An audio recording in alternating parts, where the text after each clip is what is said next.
Good morning. Today I'm going to read a short batch of Benjamin Franklin quotations. Most of them are from Poor Richard's Almanac, but his other writings too. They're about ignorance, knowledge, wisdom, reading, and education. They're short and tricky to separate from each other, so I'll ring this little bell after each one. Think of me as Stephen Colbert, with the bell being the drummer in his house band after a joke. I have a sneaky reason for reading them, which I'll reveal toward the end. We are all born ignorant, but one must work hard to remain stupid. The doors of wisdom are never shut.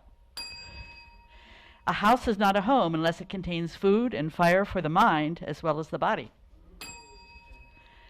It is in the region of ignorance that tyranny begins. As a child, I was fond of reading, and all the little money that ever came into my hands was ever laid out in books. As a child, wrong one. The person who deserves most pity is a lonesome one on a rainy day who doesn't know how to read. He who empties his purse into his mind shall never go bankrupt. If a man empties his purse into his head, no one can take it from him. The only thing that is more expensive than education is ignorance. An investment in education always pays the best interest. Today is yesterday's pupil. Genius without education is like silver in the mine. General virtue is more probably to be expected and obtained from the education of youth than from exhortations of adult persons, bad habits and vices of the mind being, like diseases of the body, more easily prevented than cured. The good education of youth has been esteemed by wise men in all ages as the surest foundation for the happiness both of private families and of commonwealths. You may have figured out my sneaky agenda. I'm the new chair of the HGP Scholarship Committee. In about a week, you'll receive a letter encouraging you to make a donation to the Humanist of Greater Portland Scholarship Program. So instead of me, let's have Ben Franklin urge you to donate soon. When you are good to others, you are best to yourself. A man of words and not of deeds is like a garden full of weeds. Never confuse motion with action. One today is worth 2 tomorrows. And here's one last thought from Ben Franklin to lighten your day. He was so learned that he could name a horse in 9 languages, so ignorant that he bought a cow to ride on. Thank you. Al Christians needs little introduction. The important information this morning is that he has a degree in economics from Caltech. Spent 30 years as an actuary and 15 years as a software developer. A longtime history fan, he is drawing on that interest to look back at the 1890s and see parallels to problems we still face today. He says there are so many parallels that he needs lots of time. Due to his tenure and service to HGP, I think we can go a little over this morning. So please welcome Al Christians. Al? So the idea is that this presentation is just a preface to a patriotic discussion, and we're going to try to get all of you involved in this, trying to set up the problem space and let you all give us the solutions, because I'm not presenting solutions today, not advocating anything. Motivation, haunting similarities of the 1890s to now. America was politically polarized and galvanized in the 1890s. Okay, the next hour, presentation of the historical context. And this will include questions yet unresolved that I say are kind of left over from 120 some odd years ago. And then we'll solicit our humanist answers. How do we think about these things, and what do we want to try to accomplish? Okay, here's the list of 8 problems that I think are present in 2020 and were present in 1896, which people kind of picked that as the peak of the populist movement. Wealth disparity producing political inequality, racial inequality of power and opportunity, declining health and increasing mortality. Actually, mortality increased in the second half of the 19th century in the United States, and actually it's increasing now in 2020. Environmental pollution linked to the health problems in many cases. Belief in American exceptionalism and government institutions that limit adaptability. These are secondary problems that make it hard to deal with the first four things above and the one below, which is rampant status anxiety among the non-elite. In our society today, the fear goes all the way to the top as far as anybody knows. And in America in the 1890s, there was wealth disparity.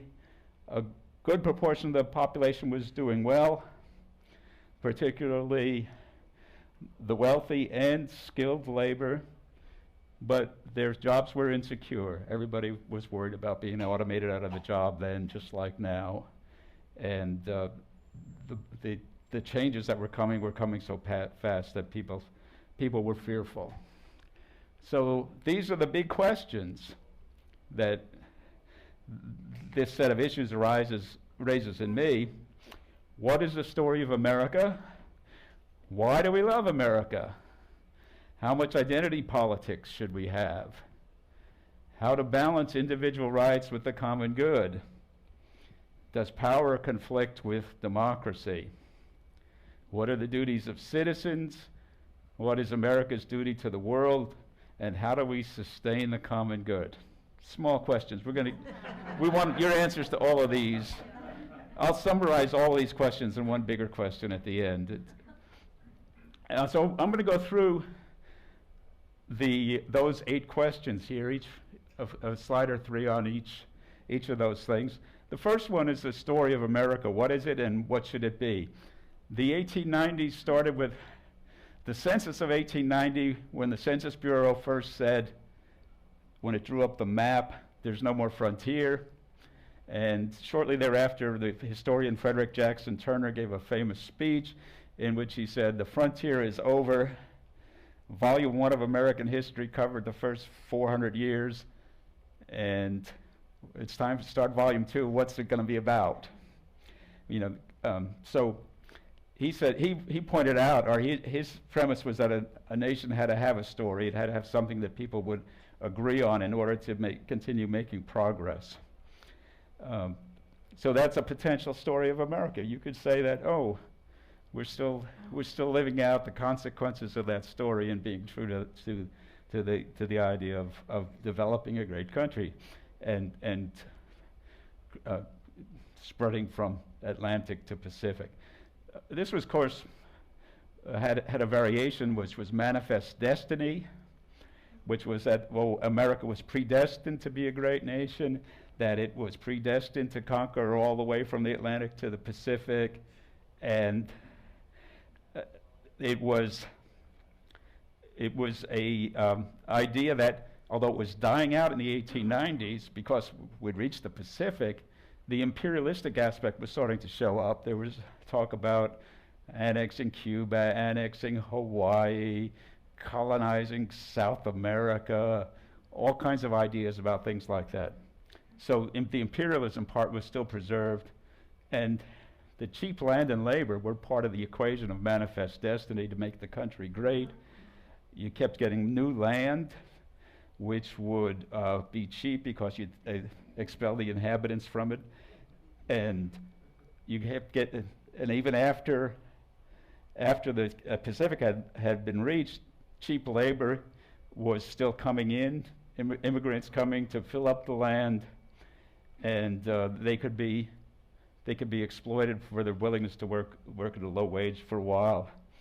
Slavery, of course, was up till 1865, and then in the post-Civil War era, that was replaced by a sharecropper system that wasn't very much different. The story of America could have been emancipation. If you're in the 1890s looking backward, you see the Civil War, the Great Struggle. America started out imperfect. It perfected itself with the Civil War. Therefore, following that path could be our story, and we would need to follow it wherever that leads. Horatio Alger stories were very popular in the 1890s, and we still have a lot of this mentality today.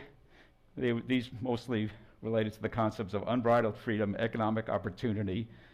A poor boy makes good, becomes wealthy, marries the boss's daughter.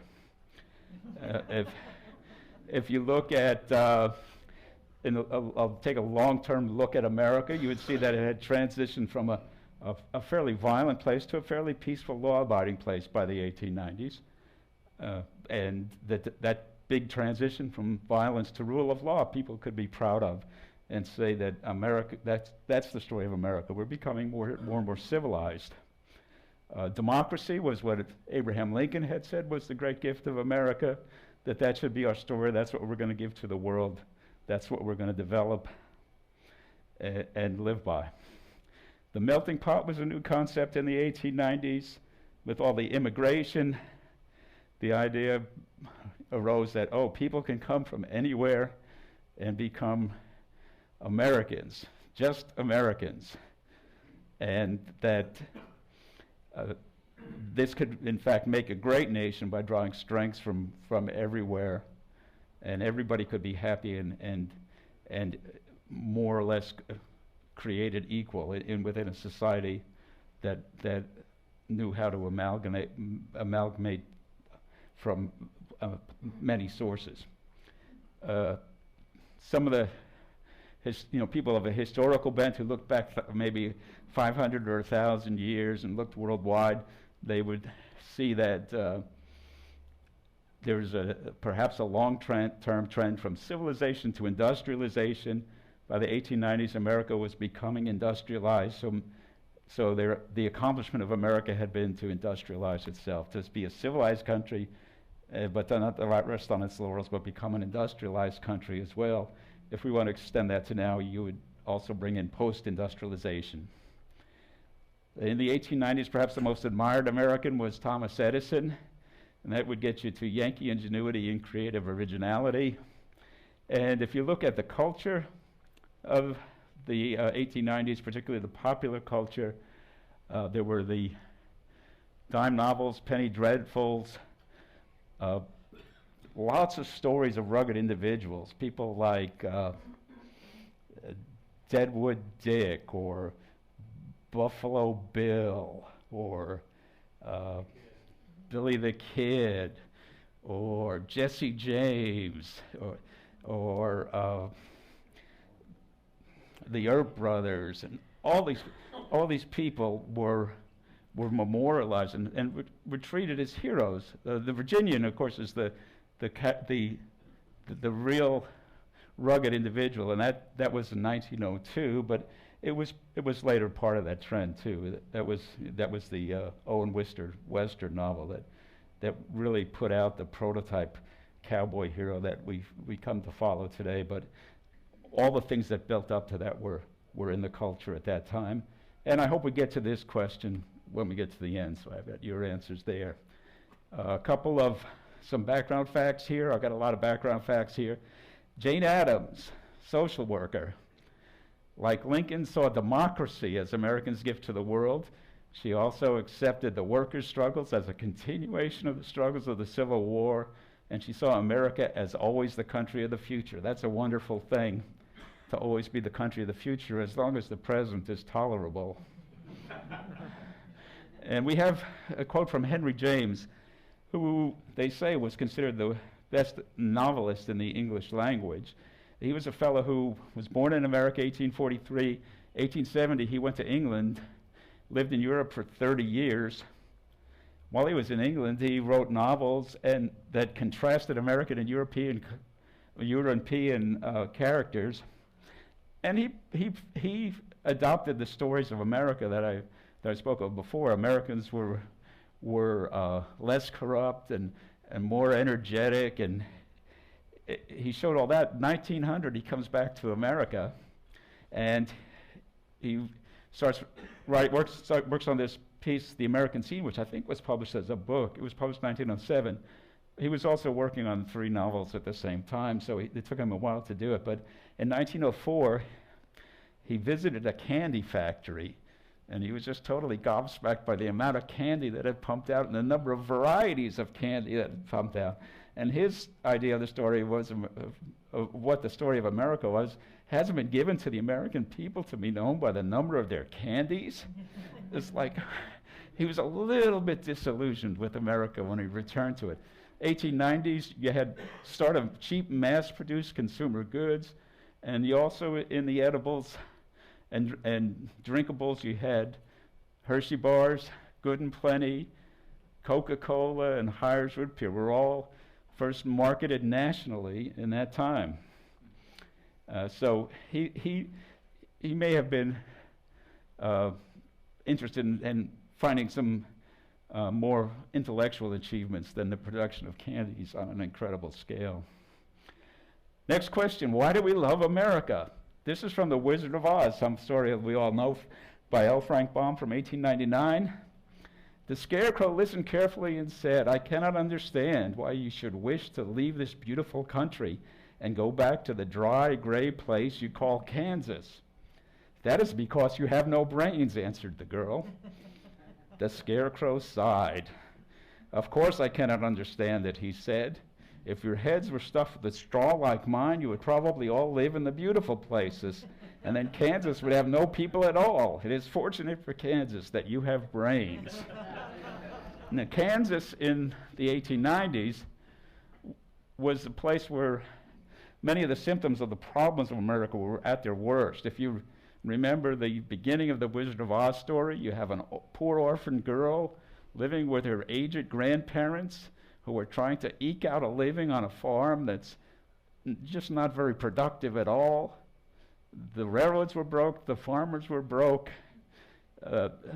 The Homestead Act had created very many homesteads in the second part of the 19th century, but when you look at the statistics, the idea was you would get land for free if you could live on it for 5 years. What percentage of the people who homesteaded lived on it for 5 years and got the land? At the best, it was around 50% in some states. In Kansas, it was lower. That people went bust. The 1890s was very prosperous. Over 30 cities in Kansas borrowed money to establish streetcar lines. In 1890s, they were all broke. Why do we love America? I'll make this a little smaller. William Dean Howells here. He was editor of the Atlantic Monthly, a central intellectual in the second half of the 19th century, knew everybody.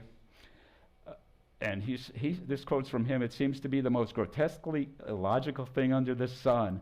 I now abhor it. It is coming out all wrong at the end." He was talking about America and its class structure. And he shows that you don't have to love everything about America to be a good American. That there may be some things we need still to project. Okay, next question is about identity politics. You probably recognize this concept in today's world. In the 1890s, there was a brand of American individualism that followed from the Civil War. We've established freedom in the Civil War.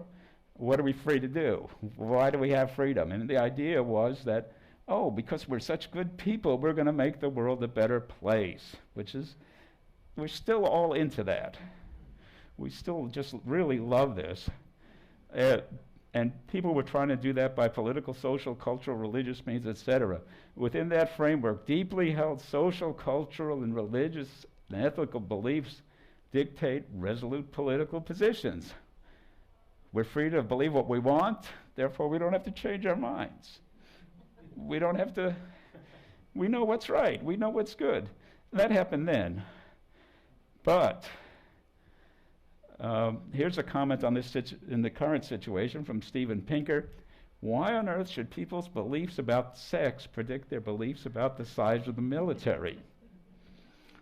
What does religion have to do with taxes? When's the linkage between the strict construction of the Constitution and the disdain for shocking art? These are all things that he notices in 21st century America. In the 1890s, a very similar set of imponderables was present in that people's personal identity was strongly associated with country of origin, religion, class, sex, profession, union affiliation, fraternal organization memberships, and race, while political identity was based on party membership and one's beliefs about monetary policy, organized labor, railroads, agriculture, tariffs, prohibition, immigration, freedmen's rights, corporations, monopolies, trusts, corruptions, etc. People had a lot of things to argue about then, too. And this caused political alliances, particularly political alliances of the disgruntled, reluctant to form and unlikely to persist, because they had so many different things they could be split over, so many reasons not to trust each other about what they're going to get betrayed by their partners on. More about this identity politics. Theodore Roosevelt, in 1896, he was president of the Board of Police Commissioners in New York City. And as being a policeman, this might be a little disturbing. He condemned Bryan, the Democratic candidate for president, and endorsed by the populists as well, as social revolutionaries. And to stop their subversion, he said subversion, he proposed putting 12 of them against the wall and shooting them dead. Oh, that's fun. On the other side, though, the populist convention, they had their favorite song was, well, shoot the gold bugs, every one. So it's my conclusion that when political identity becomes a life or death issue, it becomes inseparable from personal identity, and you become even more inflexible. And then further in the 1890s, you can see racism arising out of the political identity thing. Here's a quote from Carter Glass, whose name Glass is he was the same guy associated with the Glass-Steagall Act that regulated banking back around 1930. So he was a young progressive Virginia politician. In 1902, I believe it was 1902, he said this: "Nothing can be more dangerous to our Republican institutions than to see hordes of ignorant and worthless men marching to the polls." That's a progressive politician. There was Peter Fielding Dunn, a humorist who commented on American mores and goings-on, who had a fictional character called Mr. Dooley, into whose mouth he put these words: "When the Sons of Sweden and the Cercle Français and the Polaki Benevolent Society and the Bene Brith and the Afro-Americans and the other Anglo-Saxons begin for to raise their Anglo-Saxon battle cry, it'll be all done with the 8 or 9 people in the world that has the misfortune of not being brought up Anglo-Saxon." He's talking about the melting pot concept, that it would be much better world if we could just all get together somehow. But he kind of portrays that as an unrealistic expectation here, I would think. Okay, next question. How do we balance individual rights and the common good? I'll start with Frederick Douglass, famous abolitionist who lived into the 1890s. Among others, he saw both sides of this issue. He gave a speech, The Self-Made Men, which saw his life as an exercise in will, individualism, and self-making. Kind of made himself a Horatio Alger story, which you probably wouldn't expect. But later he admitted that no one is entirely self-made and advised that personal, family, and neighborhood well-being should be our goals. Elizabeth Cady Stanton, famous feminist suffragette, gave a speech, The Solitude of Self, at the Women's Suffrage Convention, which I think was around 1892 in Atlanta, emphasized individuality and the rights of individual conscience and judgment, individual citizenship, and she made self-sovereignty of each citizen paramount.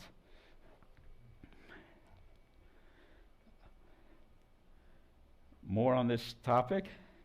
Andrew Carnegie, famous industrialist and later philanthropist, said, "And while the law of competition may be sometimes hard for the individual, it is best for the race because it ensures the survival of the fittest in every department."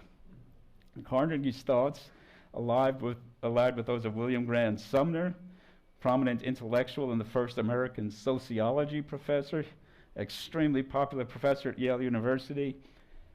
They both defined social Darwinism so harmoniously that each could be taken as a parallel to the other. It's interesting that some historians say that no, Sumner was really a reformer, but he accepted social Darwinism as a scientific fact. And so that really constrains what you can do with reform. In contrast, we have John Dewey, who later signed the Humanist Manifesto I in the 1930s, who was I believe a social worker in the early 1890s. He thought a deeper and more adventurous love of wisdom would strengthen community and abate isolation resulting from excessive individualism. So he recognized that individualism can go too far.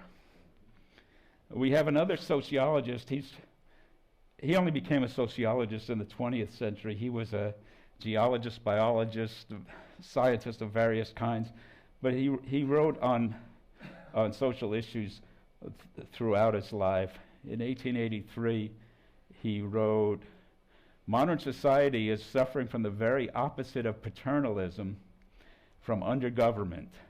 The true function of government is not to fetter, but to liberate the force of society." He saw the function of society as increasing freedom. He also said that individual freedom can come only through social regulation. Next question is about the conflict between power and democracy. If you have power, if an individual has power, does that obstruct democracy? Henry Demarest Lloyd, the journalist who was the first in the 1880s to have exposed the operations of the Rockefeller Standard Oil Trust, he said, "Liberty produces wealth, and wealth destroys liberty." Sumner, the Yale sociologist, said, "The lobby is the army of the plutocracy." Again, he doesn't make any value judgments about this, but when you see that, the plutocracy has its own army, and its army is operating in the political field by lobbying, then you would say, maybe democracy is a little less than fully democratic. But Andrew Carnegie kind of just summed it up again pragmatically. That's a great pragmatism is something that Carnegie and John Dewey, for example, probably could agree on. Immense power is acquired by assuring yourself in your secret reveries that you were born to control affairs. If you have a few $1 billion, maybe that'll help too. And on the other side of the aisle, let's go to a couple of Democrats. Richard Boss Croker, the Grand Sachem of Tammany Hall around 1892, said, "Chess is war, business is war, the rivalry of students and athletes is war. Everything is war, in which men strive for mastery and power as against other men. And this is one of the essential conditions of progress." Barack Obama put it a little differently. He said, "If we don't set the agenda, it doesn't happen," which means that somebody has to get things moving. Even in a democracy, if you believe in diffusion of power, you still need some initiative somewhere to make things happen. Which brings us to the duties of citizens. And I tried a little research on this, tried to do some readings and figure out what the duties of citizens are. And one thing that some of the reading pointed out is the middle ground is an important item in determining what you're going to do as a citizen. If there's no middle ground, you have no choice but to choose a side. And that changes your duty quite a bit. You can if there is a middle ground, you can choose to inhabit it and not maybe do too much. But if there is no middle ground, you're really put on the spot. In the 1890s, many considered it a duty to take a side, just as many of us do today. John Locke, the favorite philosopher of the founders, wrote about the duties of citizens and said that citizens have a duty to obey the laws if the government is legitimate. We haven't often had the question in America, is our government legitimate, be very prominent, but sometimes that kind of comes up. If the question of the legitimate government seems then to devolve upon the people to decide for themselves whether or not the government is legitimate, and probably the duty to maintain it as legitimate probably lands on the people as well. And in the 1890s, there was a substrate of workaday government corruption having to do with the idea that, we shouldn't have too many taxes to finance the government, so we'll let these government people make a little extra money by other means, by informal means. But that caused many people to think that they had to take radical action to restore the legitimacy of government. More on the duties of citizens. There's Mrs. Schuyler Van Rensselaer. You may recognize the name Rensselaer. Her family had funded the Rensselaer Polytechnic Institute in New York back in the 1840s, I think.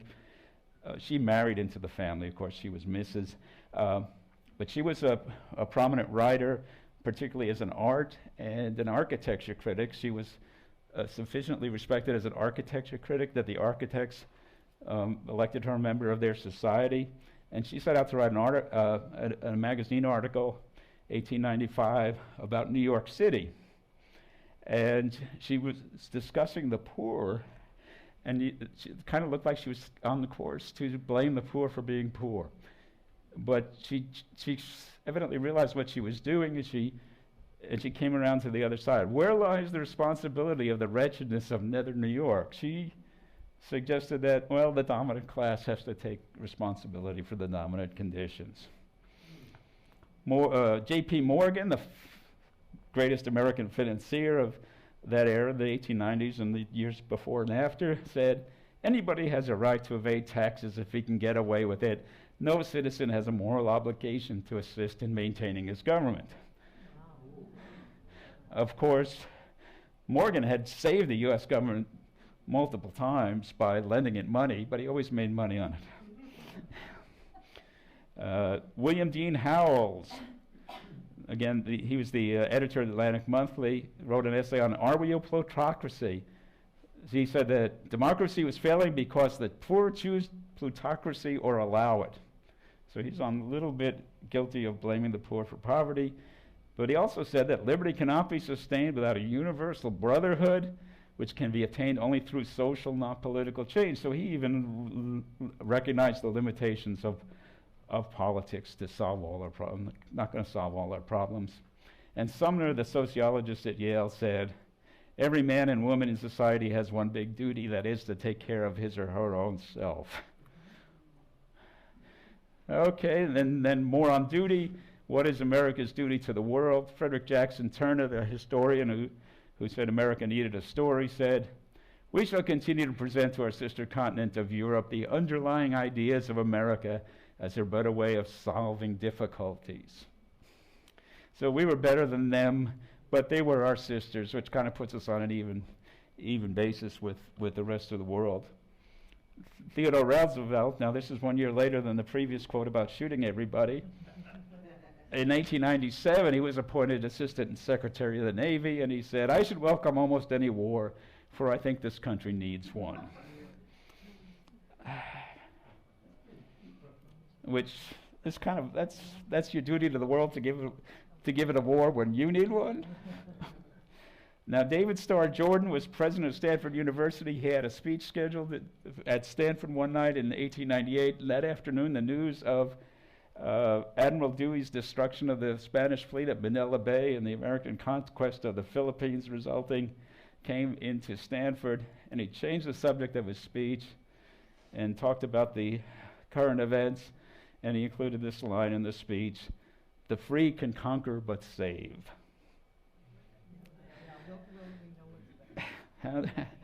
Okay, last question. What does that mean?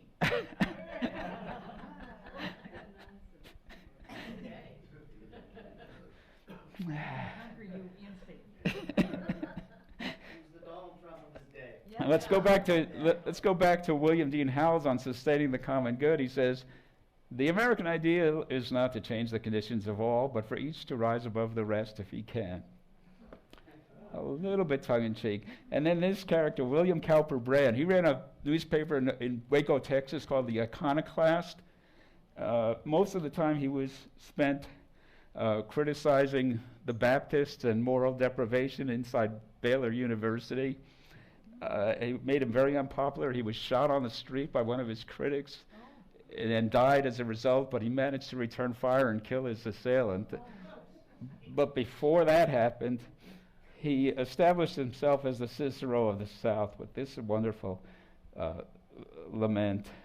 We have today in this land of the free and the home of the crank, thousands of self-important little personages who know as little of political economy as a parrot of the power of prayer, prating learnedly of the power of free trade or protection, greenbackism, or metallic money. Men who couldn't tell a fundamental principle from their funny bone, an economic thesis from a hot tamale, who don't know whether Ricardo was an economist or a corn doctor, evolved from their empty ignorance new systems of saving the country. Sound familiar? And here's the list of panaceas that were available, at least my list of panaceas that were available in the 1890s.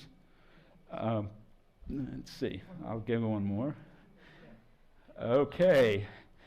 We had both Marxists and socialists in America in the 1890s. Some people would say that, socialism and Marxism were really the same thing, but they weren't. But nonetheless, to prove that they weren't, the Marxists and the socialists couldn't get along with each other. Nobody could get along. Nobody could form a coalition. We have this concept of Christian utopianism. There were lots of utopian communities formed in the United States, enterprises, small towns. The idea was, we'll go live by ourselves and we'll create a utopia. But that was sort of dying out by the 1890s. But then the believers in Christianity were kind of thinking that, if we could make the whole country believe like we did, it would still be a utopia. So I put together these concepts of utopianism and Christianity, but they were in some sense just overlapping a little bit. We had the single tax people. This was the followers of Henry George. I guess Jeff Strang gave a talk about this here. It's an idea that still has some life in it even today. Some people thought war and empire would be great for America, that if we could just conquer, continue expanding our empire and get the things we wanted, we'd all be happy and fine. These last three in the first column here were all proposed solutions to the shortage of money, which was a chronic problem in America from the 1830s to about the 1890s.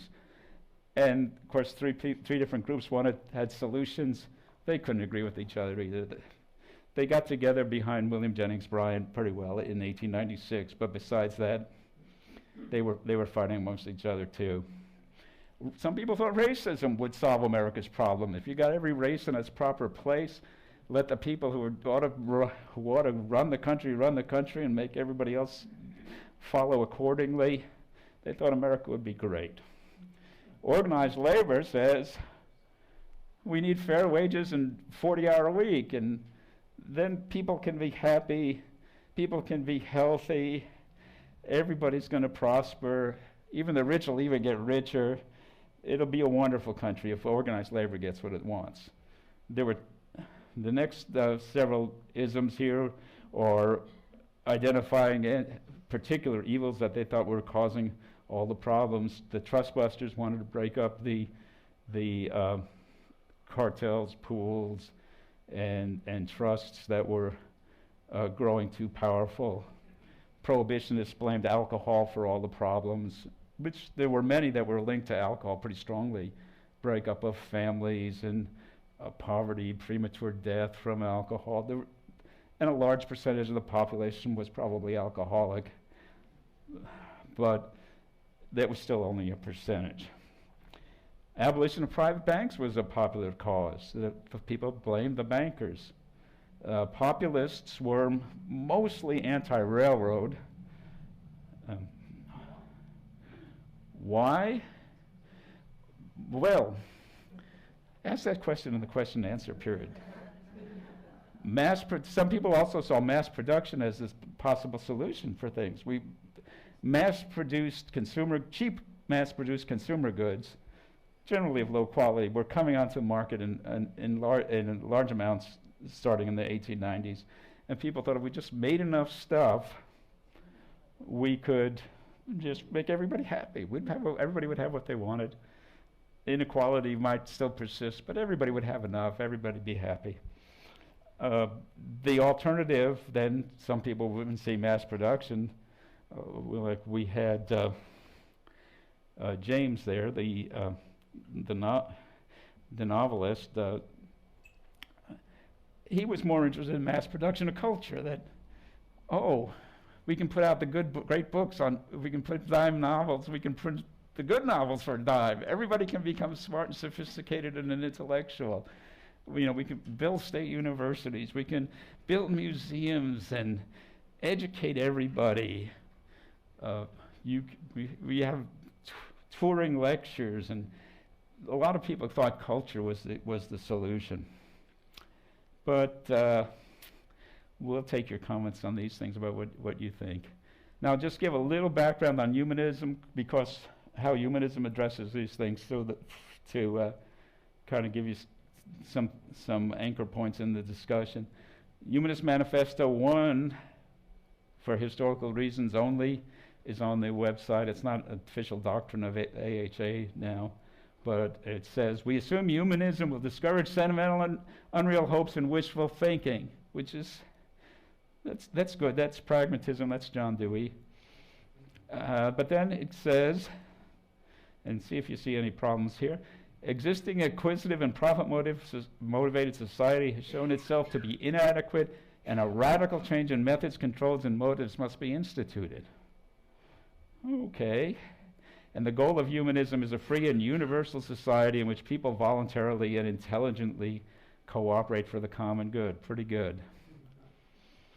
Now we'll go to Humanist Manifesto 3. The joining of individuality and interdependence enriches our lives, encourages us to enrich the lives of others, and inspires hope of attaining peace, justice, and opportunity for all. We seek to minimize the inequities of circumstance and ability, and we support a just distribution of nature's resources and the fruits of human effort, so that as many as possible can enjoy a good life. We work to uphold the equal enjoyment of human rights and civil liberties in an open, secular society, and maintain it as a civic duty to participate in the democratic process.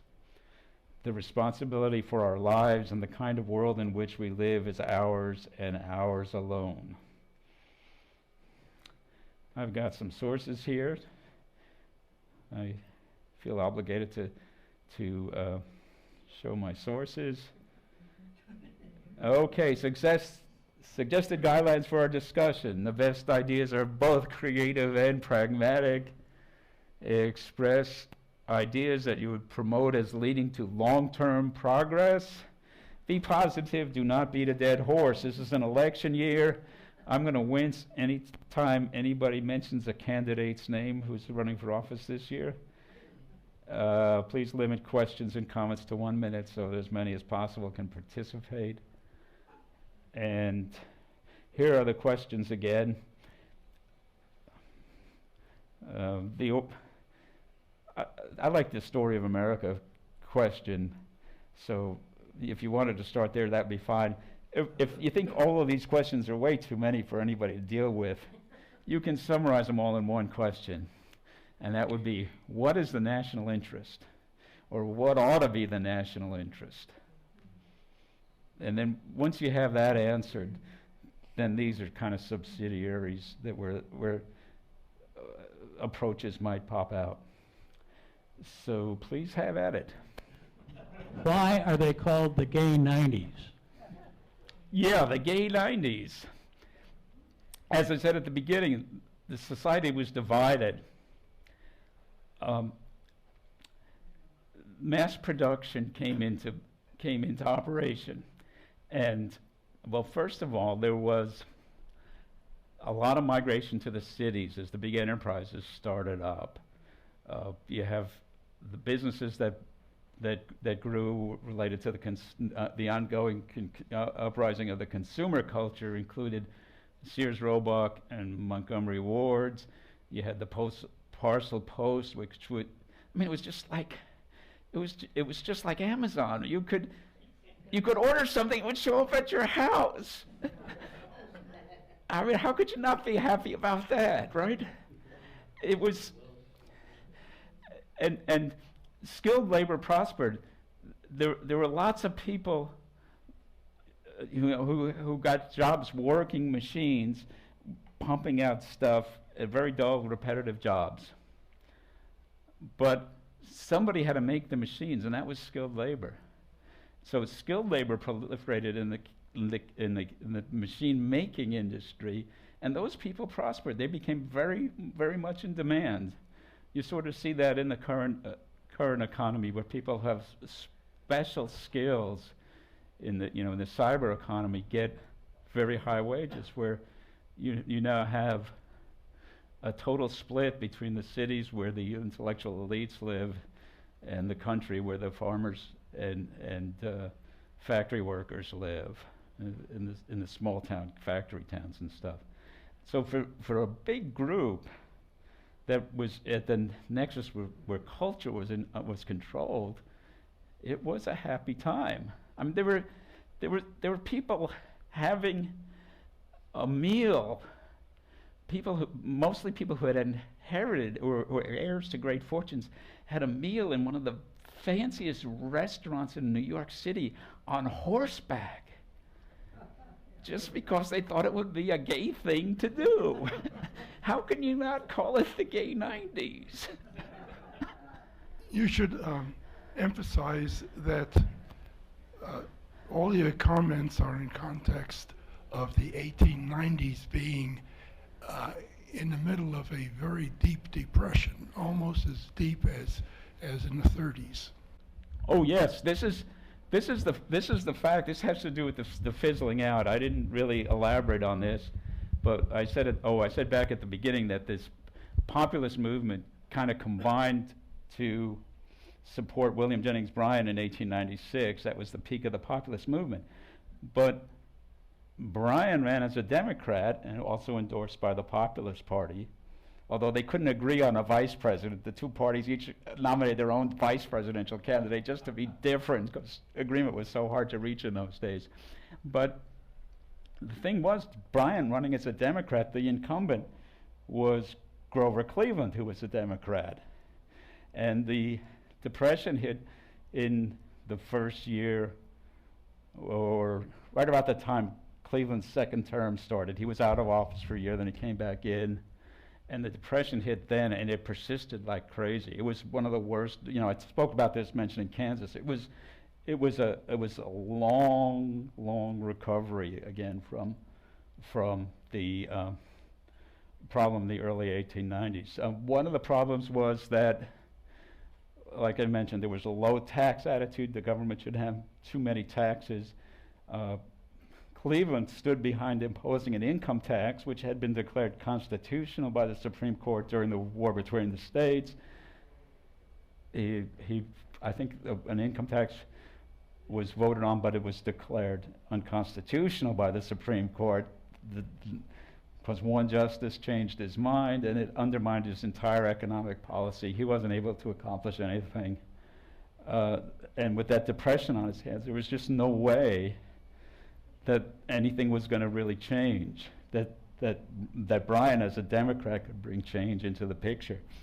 And so, yeah, it was a very bad time. I guess in American history, it's hard to place the financial collapse of 2008 in context with the other ones, but the biggest depressions are probably the Great Depression would be the worst, the Panic of 1837, and then the one in the 1890s would be the third biggest, yeah. And there are lots of others that it kind of outpaces. Next question. I was sort of going to bring that up. I was reading in some stuff, and including even the climate, the first thing that's going to hit us is the limit of phosphorus as a element of what's going to limit people on the planet and also the resources. Yeah, there are lots of really serious things you can get worried about in America today. I would, you can say phosphorus, I would say nuclear war, global warming and biorisks would probably be the top. But what I'm getting at is what's our national interest? How do we organize ourselves? How do we orient ourselves to take on these challenges? Once you know what your national interest is, you can maybe think about, well, how do we solve the phosphorus problem? How do we solve the global warming problem? Next question. I've got two ideas having to do with power and democracy. First for our current time and next for the future generation. For the current time, I thought that Fox News this week hit a new low by turning down the Democratic testimony in the impeachment trial and talking over that and then showing only the Republican side. So my idea is that instead of closed captioning for the hearing impaired, we need closed captioning of both sides of the issue. You have to show Fox headlines on MSNBC and MSNBC headlines on Fox News. So that's for the current time. For the next generation, I don't think it's a coincidence that No Child Left Behind passed about 20 years before Trump got elected. So I think we need to teach critical thinking in schools to help a more informed electorate. Yeah, the idea that we could think our way out of the problems is, it has some really strong attraction, and the idea that, oh, Americans are more ingenious thinkers than anybody else, therefore we should think real hard and we'll find a way. That's better than fighting about it. Oh, I was struck by your idea of finding a common ground. It seems to me there's kind of a nascent movement in this country about that right now, with organizations like Crossing Party Lines and Better Angels, and there's several. I can't remember the names of all of them. But when we move out of the 1890s and we get Teddy Roosevelt elected, was he able to, you think of him with, for trust busting and for American park system saving our natural resources. Was there any sense they're coming to a common ground? Yes, there was. I say the populist movement peaked in 1896. 1900 marks the start of progressive rule in America, when Roosevelt was elected vice president and very quickly became president. But Roosevelt was two characters. The quotes I gave here were the self-promoter and the strong, rugged individualist, the man who's always ready for a fight. He was also he was very concerned about the poor. But if you go back to the list of problems I had back here at the beginning, take the first two, wealth disparity and racial inequality. He was active in New York, even when he was police commissioner, about alleviating the symptoms of poverty. But besides that, he never did anything as president to eliminate the causes of poverty. Racial inequality, he left that completely alone. But what he did do was he turned the government over to experts. This is what happened to get us past this crisis, is that you form the Food and Drug Administration, the professions start organizing, you get the AMA, you get all these scientific groups, like scientific groups, National Academy of Sciences. All through the early 20th century, we had all this expertise show up, and people trusted the experts. And the experts ran the country, worked their way around these problems, taking each problem as they encountered it. But now in the current era, the patience of the common man for the endurance of the common man to live under the rule of experts has about expired. That expertise has fallen from its place, and so we're back where we were before that Band-Aid was put in place to just let the experts run things. It's run out, so we need to find new solutions there. Yeah, the Roosevelt was a man of great ability, but in some ways he had a public persona and a real persona, and the public persona was somewhat press related, where he was a progressive. He did do some things in antitrust, but not enough. He never went after J.P. Morgan, never went after Steele. He said that, oh, we're after the bad monopolies. His deal was called the square deal. So he was not against big business. He didn't think that big was bad. He just thought that if you were big and bad, he wanted to put you out of business. But if you were big and you didn't do anything that people were really upset about, or that you were a benign monopoly, he was perfectly willing to let you sit there and make a lot of money. Yes. Maybe we should put a higher value for our story into the future, a higher value on telling the truth, and a higher value on looking for facts, and not too much on the experts, but just have a broader mind and expectation of truth and facts. That's one of the strengths of the age of experts, is that when expertise is not questioned so aggressively and viciously, then there's some chance for people to agree on facts and differ on policy, but they're tied to the same facts, and we had that for a while. We had environmental pollution in the 1890s, which resulted in social redirection. I mean, California, at least, is one of the drivers in that. The Central Valley farmers were being flooded by the hydraulic miners, and cities were being deprived of their water by the hydraulic miners and the unregulated logging. And out of that came a ban on hydraulic mining. An interesting little tidbit on that: Thomas Edison was due to open a hydraulic mine in Butte County. He went to see the opening. The day it was to open, hydraulic mining was outlawed. His mine never opened. So the forest preserves were created, and the city of Los Angeles, the big farmers in the valley, as well as the conservationists like John Muir, were all working together on that issue. They were all of what our national forests were put into basically into wildernesses, and they weren't put into the Forest Service. Was created out of them in the early 1900s, which basically was a rollback because big timber saw that there were trees they wanted.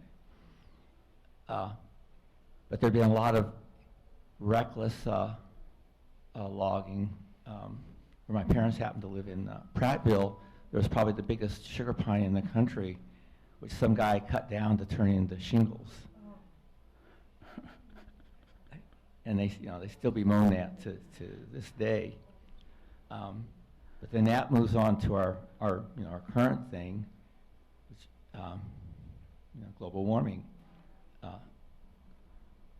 And this opening thing on the common good, I like the second sentence of the Declaration of Independence, and I think it needs to be put forward on an international level. We hold these truths to be self-evident that all men are created equal, endowed by the Creator with certain inalienable rights, among which are life, liberty, and the pursuit of happiness.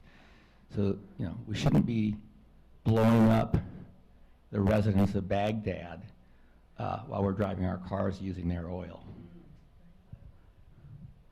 Yes, one thing about the life, liberty, and pursuit of happiness is that happiness in the 18th century is more associated with wealth than the concept of human fulfillment. The other is that was an obvious rewrite by the drafters of the Declaration of Independence from the previous version, which had been life, liberty, and property, which is what the government was supposed to protect. So the materialist aspect was in the American system, at least subtly from the beginning. And you mentioned Edison. Yeah, the 1890s were not a good time for Edison. He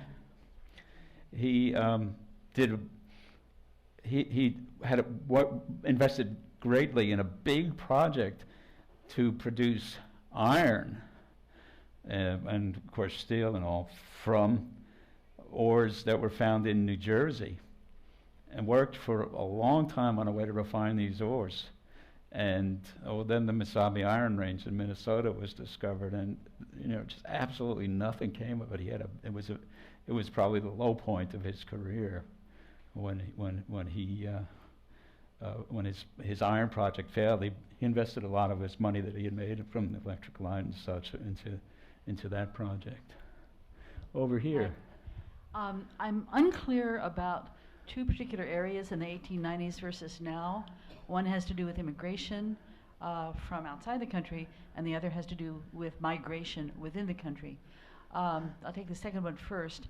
I know that there was a time period when many African Americans left the South and headed for northern cities like Detroit and Chicago, et cetera, and majorly changed the demographics of the country. But I don't know when that was relative to the 1890s. Was it before then or after then? And secondly, I have a sense that we have changed our immigration laws over time. I have a sense of no Irish need apply and other social things in the 1890s, but I don't have a sense of what the immigration laws were then versus the various ones since then, and what ethnicities and what nationalities were freely admitted in the 1890s, still pouring in through Ellis Island, and which ones were limited and to what numbers, et cetera. Yeah, I don't know. I know that the big immigration law that put the strict quotas on was early 1920s. That's when the quota thing became strong. I don't know if it was totally unlimited or if you needed to apply. I don't have a clue. My family came over in the very early 20th century on both sides, and I never heard of anything that there was any limitation on people, at least from the European countries, coming here. I don't know. I think wasn't there an Asian Exclusion Act in the 1890s? Yes. What's that? There was one, but I don't know when it was. Yeah, I don't know. We should look into that. And what about the timing of the African American? 1890s. It was definitely starting to happen. Yes, sir, Arnie. Oh, excuse me. Go ahead.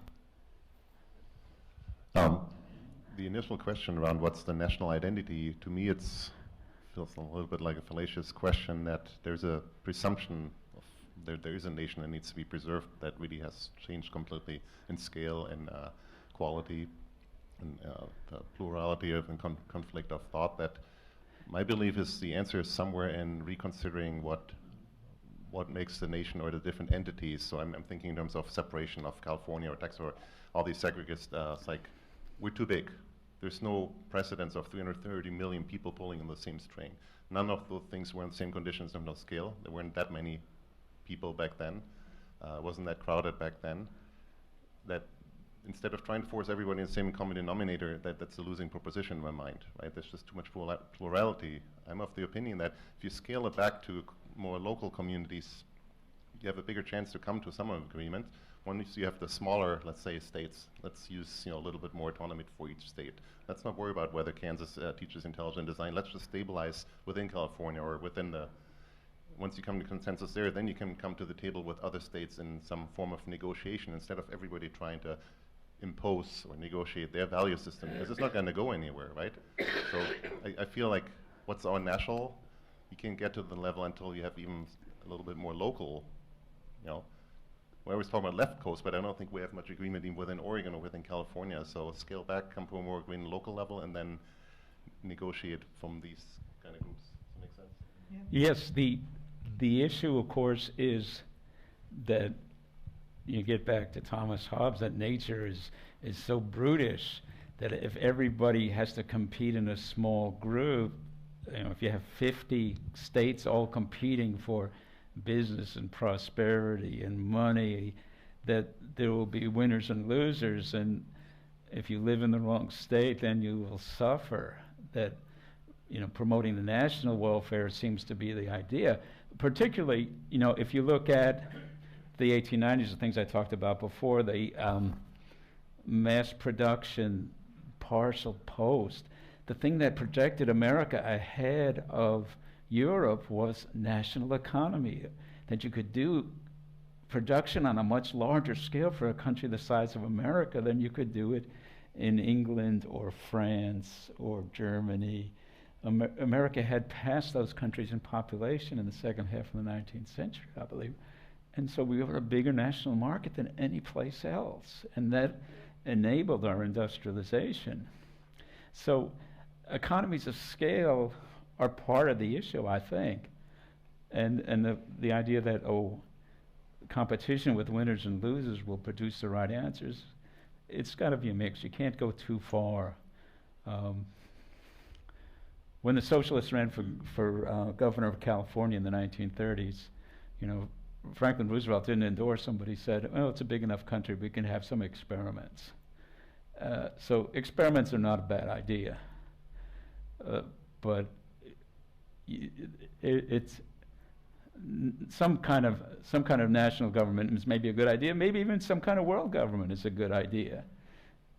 If you look at it and say, well, lines on a map shouldn't be important at all, then why even have countries? But we've got to move in that direction, gradually become more conscious of our roles as citizens of the world before we're ready to start erasing all those lines.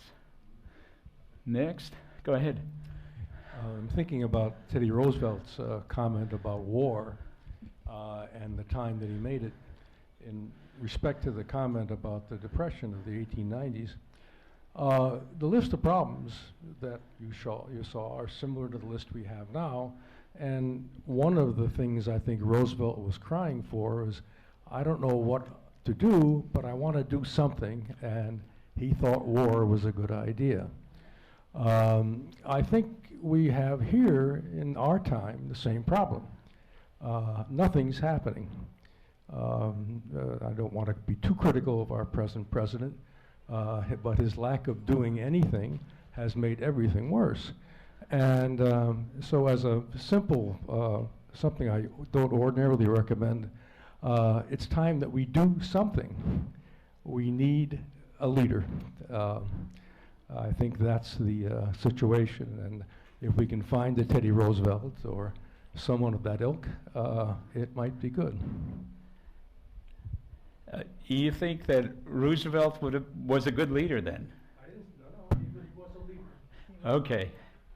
Yeah. Whether he was good or not is something we can talk about. Yeah. Well, that's great. Part of what makes socialization of people work is the concept of trust.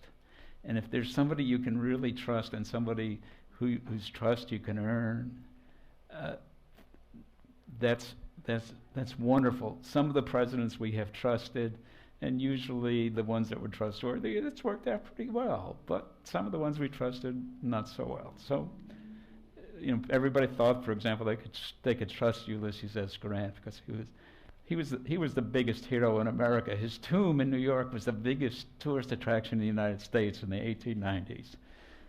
But he had some pretty awful things going on in his administration when he was president.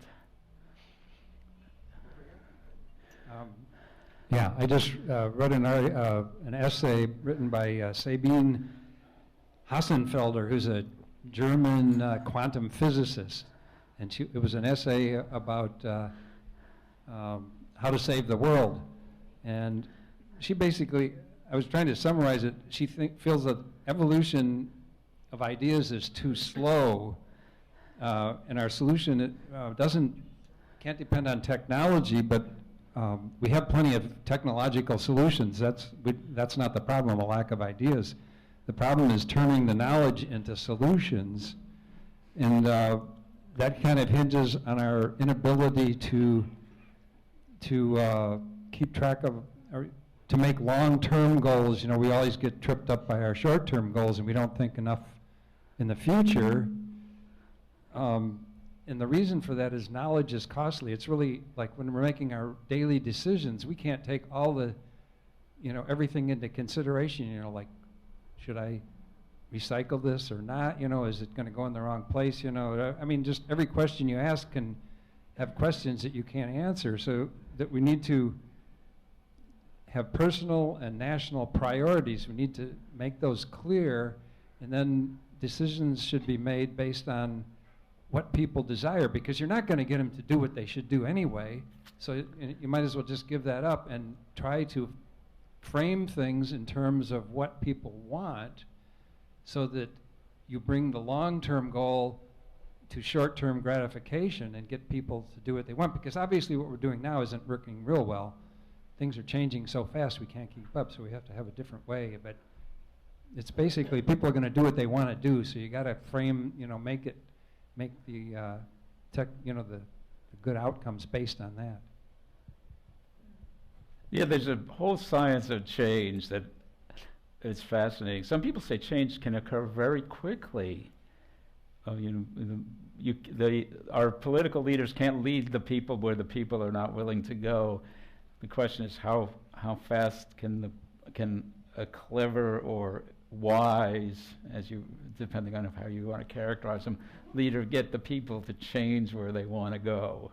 Go ahead. There's a number of people wearing red hats that say "Make America Great Again," and when I first saw those hats, I wondered when that was. Absolutely. So I have some ideas complimentary of your presentation, which was wonderful. Does "Making America Great Again" mean to 1863, before the Civil War? Does "Make America Great Again" mean 1895, when we had Yellow Peril and the Exclusion Acts? 1882. Sorry? Asian Exclusion Act, 1882. 1882, excuse me. Is it 1924, when we had another series of exclusion acts? Is that one make a great, we want to go back to there? Do we want to go back to 1942, when 120,000 Japanese Americans were interned in 10 interior state concentration camps? Is that where we want to go back to? What's your thought about making America great again? What is the date that you would, as you did all this research, you must have been thinking about going back to America great again? I want to know when that was. Oh, I like the Jane Addams approach that America is always the country of the future. That the only time we can make great ourselves is now. John Kennedy wrote the book Profiles in Courage, where he drew on senators who had been great in different periods. So there's always some greatness at work, even in the best of times and the worst of times. So why was there a whole movement that didn't want railroads? Well, it's not that they didn't want railroads. They saw railroads as monopolies. The farmers were poor, and the railroads were wealthy. There was a problem. I think the problem in America is that we settled the West too quickly and too much. That the railroads were given large amounts of land alongside their right-of-way as to encourage them to build the West quickly. And why they had to build the West quickly and displace the Native Americans quickly, who knows? But they were given large amounts of land, so then they wanted to sell the land so they'd have customers next to the tracks. So they lured lots of people to buy land next to the tracks out west, and then they milked them. The farmers were captive. Other than abandoning what they'd invested in and going back home or going further west, they had little choice but to maintain themselves as railroad customers. And so that was the main thing, that the prior to the Interstate Commerce Commission, I guess there was no regulation of railroad fares. So people like the Rockefellers were essentially shipping their oil for free, and the farmers were paying high shipping costs on everything they produced. Our country has always been run by men. We have never had a female president. And they have a different perspective on things, and they do things differently, and they are kinder, and there's a whole lot of, they're not taking us to war all the time. There is a real benefit, I think, to at least consider women having more power. Yeah, I recognize the strengths of women, in particular when I go out to protests and all. I really feel much better when there are more women present, because women may have a little less testosterone working for them than a lot of young men, and it's much more likely to be a civilized process. But the typical counterexample is, of course, I'll mention a name, but he's deceased now, Richard Nixon, who, had the women not had the vote, would not have been elected president in 1968. And I'll close with that. Thank you.